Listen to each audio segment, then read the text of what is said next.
অন্তর্বর্তী সরকার 2025-26 অর্থ বছরের বাজেট পেশ করেছে।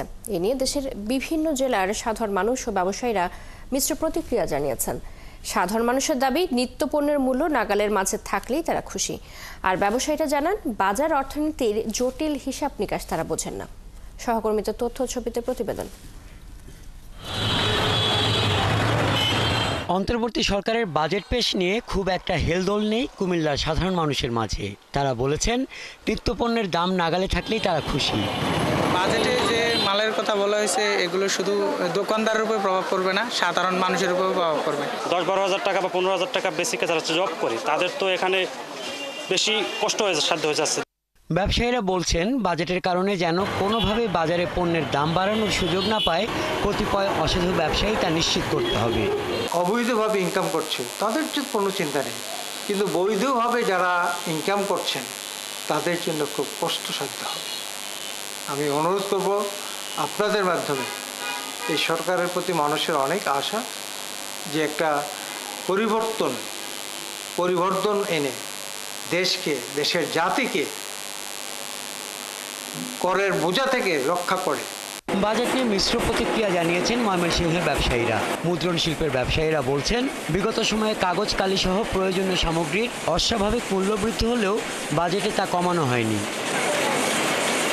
তবে অন্তর্বর্তীকালীন সরকারের প্রথম বাজেট ঘোষণায় জীবন রক্ষাকারী ক্যান্সারের ওষুধসহ ইনসুলিনের দাম কমানোর প্রস্তাব রোগী ও স্বজনদের স্বস্তি দেবে বলছেন সংশ্লিষ্টরা। বিভিন্ন সাদা কাগজের যে মুদ্রণ, সেগুলোতে আমরা দেখতে পাচ্ছি যে দ্বিগুণ দামে এটি উঠে গেছে প্রায় 3-4 বছর আগে। এইটির ব্যাপারে কোনো পদক্ষেপ আমরা লক্ষ্য করিনি। চিকিৎসা সামগ্রীর যে দাম কমার যে ইঙ্গিত দিয়েছে, এটিকে আমি পজিটিভভাবে দেখছি। বাজেট নিয়ে সিলেটের ব্যবসায়ীরা মনে করেন, এবারের বাজেট পর্যটন বান্ধব করা জরুরি ছিল। কমিউনিকেশনের জন্য যে গাড়িগুলো আসে, এটার উপরে যে ট্যাক্স থাকে, অনেক সময় আমরা সেইটাকে আমরা চাচ্ছি যে অন্তত যারা ট্যুরিজম রিলেটেড করে আনবে, তাদের গাড়িটা অন্তত ট্যাক্স ফ্রি করার জন্য। বন্দর নগরী নারায়ণগঞ্জের সাধারণ মানুষ বাজেট নিয়ে মিশ্র প্রতিক্রিয়া জানিয়েছেন। সরকার বাজারে মূল্য নিয়ন্ত্রণে ভূমিকা রাখবে, এটাই প্রত্যাশা তাদের।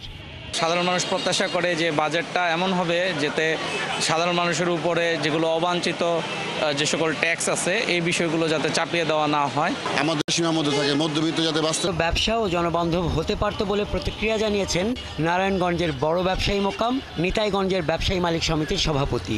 রাষ্ট্র স্থিতিশীল করতে হবে, প্লাস ব্যবসাটাকে, যতগুলি ইন্ডাস্ট্রি এখন অকেজু অবস্থায় পড়ে আছে, সেইগুলিকে চালু করতে হবে। লক্ষ লক্ষ শ্রমিকের কথা ভাবতে হবে, তাইলেই বাজেটের সুফল পাওয়া যাবে। জুন মাসের দ্বিতীয় দিনে 25-26 অর্থ বছরের প্রস্তাবিত 7,90,000 কোটি টাকার বাজেট উপস্থাপন করেছেন অর্থ উপদেষ্টা ডক্টর সালেউদ্দিন আহমেদ। হাসান আহমেদ, 71।